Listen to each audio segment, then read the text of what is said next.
Hey, what's going on there, everybody? Caught a Truth here with some more Battlefield 3 Endgame DLC footage for you all, and today in this video I'm going to be explaining exactly how you unlock the M1911 S-TAC that came with the Endgame DLC. Now, about the first half of this video, maybe 4 or 5 minutes, is going to be the factual information, the requirements, assignments that you must do to get the M1911 S-TAC, and then the rest of this video is going to be kind of a review, but more along the lines of my personal thoughts on this weapon. So if you just want the assignments and the factual information, stick around about the first 4 or 5 minutes of this video, and you should have all the information that you need. Now, there's been a little bit of confusion in terms of how you unlock the S-TAC. What are the exact requirements and how and what order you complete them in. Hopefully this video clears up any confusion that you have, and if you still are not certain about how exactly you get this gun, be sure to leave a comment down below and I'll do my best to answer it. Now, there's 5 total assignments to unlock the S-TAC, including the S-TAC one itself. However, there are 3 assignments that you must complete first in no particular order to gain access to the 4th and 5th, which are locked. The first of these 3 assignments is called Defender of Earth, which just requires you to destroy 5 air vehicles in the new anti-air Jeeps. You do not have to get kills, just vehicle destroys, and these vehicles are located in just about every single game mode in in-game, so it should be no problem in finding one. Just hop in one for a round or 2, and you should be able to unlock this or complete this assignment in no time. The second of these assignments is called Scar Spangled Banner. What this requires you to do is just return 5 flags in Capture the Flag game mode, capture 2 flags in Capture the Flag game mode, and finally win 1 round of Capture the Flag. Very straightforward and there's not much confusion here. Basically, for 1 round in Capture the Flag, play very aggressive, and then the second round, play a little bit more defensive, and you should complete this assignment very, very quickly. The third assignment is called Fatal Drop, and now this is the one I was a little bit confused with, and I assume that most people are too, because I've had most of my friends I play with, this is the assignment in which they're not exactly sure what it means. As you can see there is a vehicle dropping from an airship. Now, these airships, or basically the drop ships, are located, I know, in Conquest, and you must control the flag in order to gain access to this, a little bit like the AC-130 in Conquest. Now, there was an IFV that drops down from the airdrop and is an option that you can choose to spawn in while your team controls that flag. This right here, this IFV that airdrops from the dropship, is the IFV you must use in order to complete this assignment. You cannot use a random one, it must be the one that drops from the airship. To complete Fatal Drop, you must kill 1 enemy soldier from the airdropped IFV, destroy 1 enemy transport vehicle from the airdropped IFV. For those of you that may not exactly know what counts as a transport vehicle, just kill a dirt bike. That's what I did, and it counted towards that requirement. And then finally, destroy 1 enemy IFV from airdropped IFV. So just find another IFV, whether it be the LAV or BMP on the map, and destroy it with the airdropped IFV that you're in, and then you should ultimately complete this assignment in no time. That's the one that I personally, like I said, had a little bit confusion with. If you're still uncertain, if I wasn't really clear with what I said, leave a comment down below, and I'll get to and try to answer it as best I can. As you can see there, just unlocked it, and even though I didn't spawn in it, once you get in it though, you can still complete the assignment. So just keep that in mind. You don't have to actually paradrop from or within the vehicle. All you have to do is just get in it after it falls.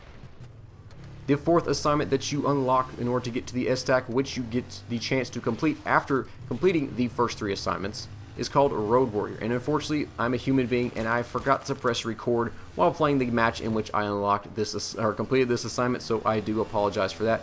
But this assignment requires you to destroy 20 vehicles and get a roadkill with a dirt bike. Now, I suck when it comes to getting kills on dirt bikes, so thankfully that guy was kind enough to just run in a straight line for me and allow me to just basically just run him over. Usually though, I'm pretty bad and I can never get those roadkills. I always end up missing. Now, after you have completed all 4 of these assignments, you get to start completing the assignments or trying to in order to get the M1911 S-TAC. Now, the S-TAC assignment is very, very simple, and requirements are very straightforward. All you have to do is get 20 headshots with pistols. Keep in mind though, like I said, you have to complete the first 4 in order to start completing this requirement to get the weapon. You cannot just start to get it right away as soon as you gain access to in-game. Now, probably most of you guys would agree with me. When it comes to the recommendation for pistols, I would recommend the 44 Magnum. That one-shot headshot range is so freaking amazing, and it's got by far the most power of any pistol in the game, especially when it comes to hardcore mode. just take an extra second to line up your shots, and oftentimes that will result in getting that headshot that you need.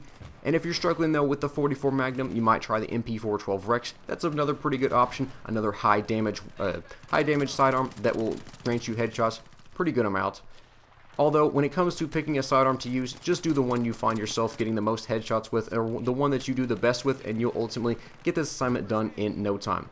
It took me about a round and a half or so on North Shark and LST Deathmatch in order to get those 20 headshots, and I'm not that good of an aim when it comes to playing Battlefield 3, so if I can do it, really anybody can too.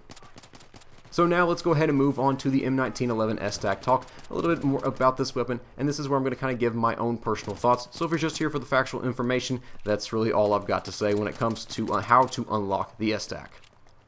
Now, the M1911 S-TAC people were, when they first heard, we're going to get this in Endgame, very, very excited about it, and I can perfectly understand that.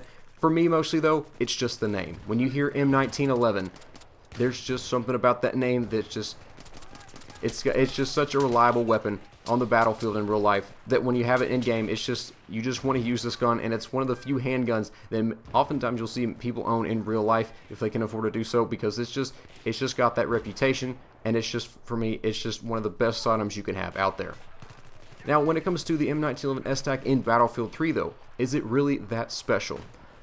No, not really. It's almost, at least as far as I can tell, identical to the M1911 suppressed. There's no hard stats on the weapon in terms of if it's any different. As far as we know, it's identical to the suppressed version, which it has a pretty good fire rate just like the other M19 versions of 333 rounds a minute, which is pretty good. However, sometimes I find it to be a little bit negative about this weapon just because of its suppressor on there. When it nerfs that damage range, that slower fire rate can get you killed sometimes. However, just that suppressor on alone, staying off that minimap, is something that is very, very vital to your success with this weapon in Battlefield 3.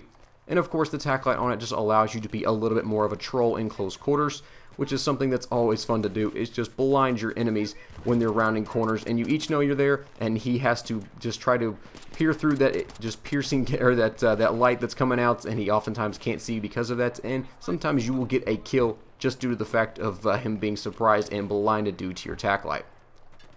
Now, what you're seeing me doing in this gameplay is not something I would recommend, and that is running around with the M1911 S-TAC as a primary. I'm just doing it to get gameplay.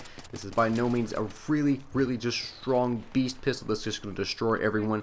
Is it a bad sidearm? No. It's a good, reliable sidearm. It's just going to be more limited at range, and by no means should you run around with it as a primary. Really, in Battlefield 3, I only find two sidearms to be able to run around like primaries, the 44 Magnum and MP412 Rex. On very, very close quarters maps, the G18 can, but for the most part, just like every other sidearm in the game, don't run around with it as a primary weapon. But it is definitely a reliable sidearm, especially if you're someone that always likes to run suppressed weapons, whether it be assault rifle with suppressor, whether you like to run recon with an AS-Val or something like that. It's a very, very good sidearm when trying to be stealthy. Hopefully you guys enjoyed this video. If you did, consider rating it. I'd appreciate it very much, and leave your thoughts about the S-TAC below in the comments section, and catch you guys later. Bye.